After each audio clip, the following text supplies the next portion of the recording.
మనుషులు క్రైస్తవ్యంలోనికి వచ్చిన తర్వాత, క్రీస్తుని నమ్మిన తర్వాత కూడా సొంత తండ్రికి ఇచ్చినంత విలువ పరలోకపు తండ్రికి ఇవ్వరు. సొంత తల్లికి ఇచ్చినంత విలువ పరలోకపు తండ్రికి ఇవ్వరు.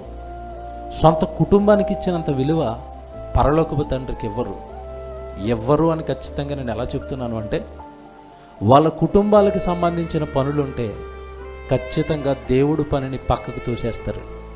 అక్కడ అర్థమవుతుంది ప్రేమ దేవుడి పైన. ఎవరికి విలువిస్తున్నారు, ఏ పనికి విలువిస్తున్నారు.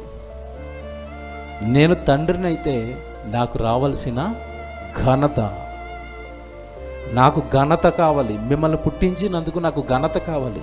తల్లి గర్భంలో మీ దేహాలు కట్టినందుకు నాకు ఘనత కావాలి. మీకంటూ శరీరాన్ని ఇచ్చినందుకు నాకు ఘనత కావాలి. మీకు ఆయుష్ని ఇచ్చినందుకు నాకు ఘనత కావాలి.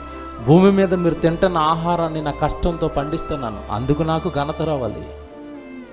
మీ ఆరోగ్యం, మీ ఆయుష్, మీ ఆహారం, మీరు అనుభవిస్తున్న ప్రకృతిని తిప్పటం వెనకాల నా కష్టం. ప్రతి దానికి నువ్వు నన్ను గణపరచాల్సింది పోయి, నన్ను గణపరచాల్సిన నీవు భూమి మీద ఉన్న ఎవరెవరినో గొప్ప చేస్తున్నావు.